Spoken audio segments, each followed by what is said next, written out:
Et je vais laisser la parole à Laurent Perrin pour le groupe Europe Écologie Les Verts, Génération S. Merci. Monsieur le Président, Monsieur le Vice-président, chers collègues, vous nous présentez aujourd'hui le budget supplémentaire 2022. Vous indiquez en début de délibération que ce budget supplémentaire, je cite, n'a pas vocation à bouleverser les équilibres du budget primitif. Et c'est le moins que l'on puisse dire. Pas un bouleversement, pas un changement, même pas une réorientation, pas une atténuation, au contraire, un renforcement des choix pris en ce début d'année.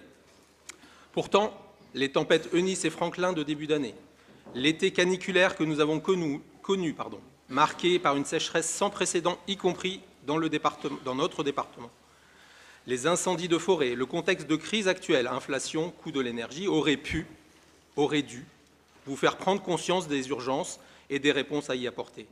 Sur une planète frappée par les effets meurtriers d'un réchauffement climatique indéniablement d'origine humaine, il est indispensable de changer de braquet dans les politiques publiques à tous les niveaux, et notamment ici, dans le département du Nord. Le premier élément de ce budget supplémentaire est la reprise du résultat de l'exercice précédent à 173,1 millions d'euros. Sur ce point, et même si vous n'en faisiez pas mention explicitement dans la délibération, vous faites le choix d'en affecter une grande partie, 61 millions d'euros, sur le remboursement de la dette du département.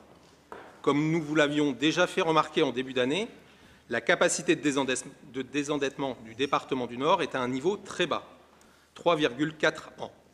Ce choix réaffirmé marque encore une fois votre manque d'ambition, votre retard en matière d'investissement. Et ce manque d'anticipation et d'investissement structurel, notamment dans la rénovation thermique des bâtiments, a des conséquences très concrètes dans ce budget supplémentaire, avec une prise en compte, vous l'avez dit, de l'évolution des prix sur les politiques départementales qui engendre 24,4 millions d'euros de dépenses supplémentaires. Une réponse efficace pour le bâti, collèges, bâtiments départementaux, logement du parc Parthénor, c'est avant tout l'isolation des bâtiments qui permet de diminuer immédiatement la consommation d'énergie, d'améliorer le confort et de réduire les dépenses de chauffage, et donc de sauvegarder du pouvoir d'achat tout en ne participant pas à la dégradation de l'environnement et du climat.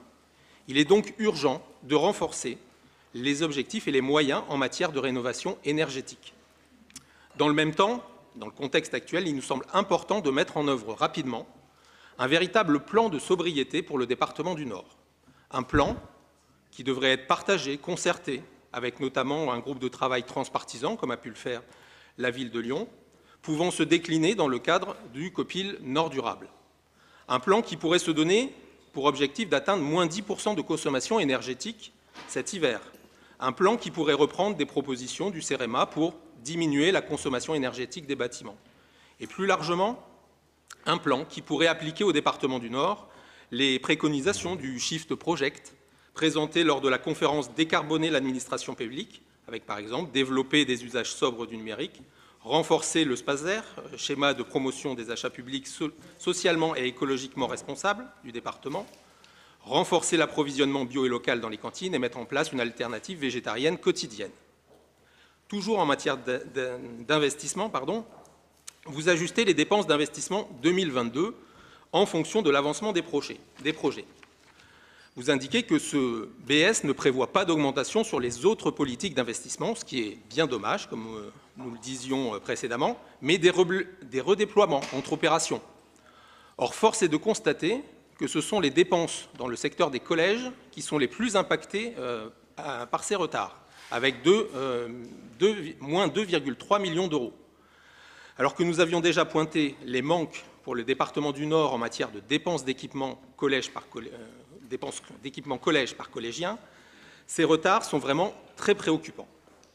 Et nous ne pouvons que déplorer une nouvelle fois votre manque de transparence sur ce sujet des investissements, avec l'absence de présentation du plan pluriannuel d'investissement, qui, je le rappelle, permet de disposer d'une vision globale des projets et de la réalisation des investissements du département.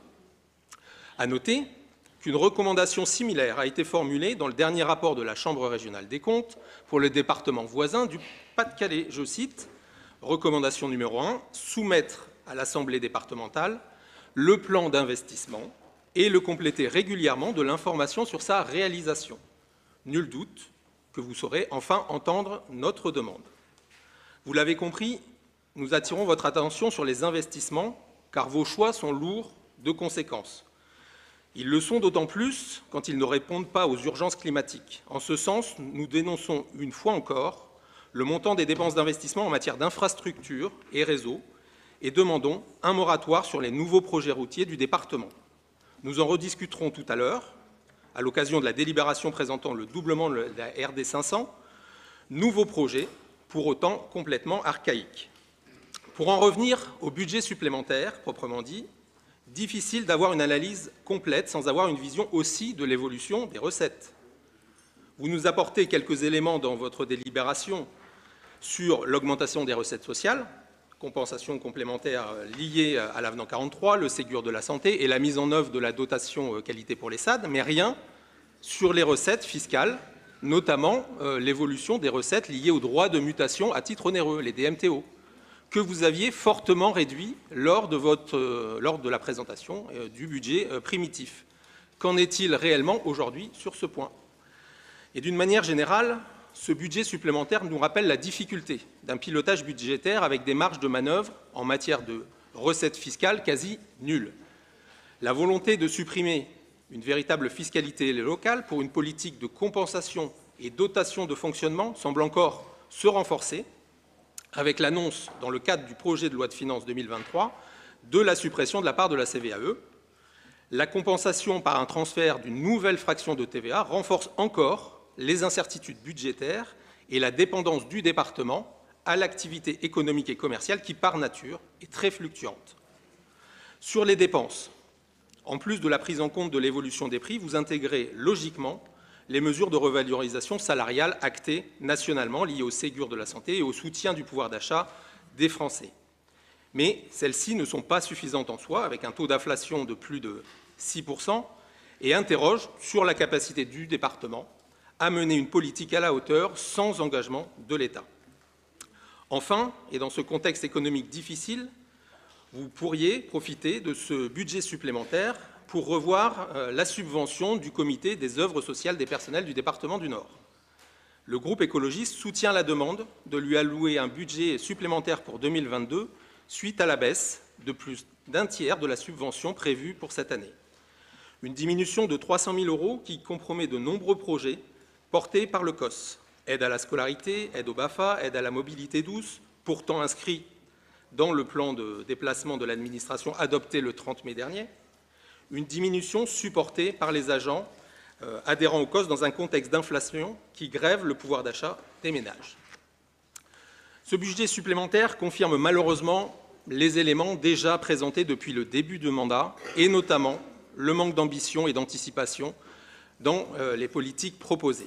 Pour toutes ces raisons, Monsieur le Président, chers collègues, le groupe écologiste ELV Génération.S votera donc contre ce budget supplémentaire 2022 et en cohérence, considérant le budget départemental comme un tout, nous voterons également contre la délibération concernant le budget annexe. Je vous remercie.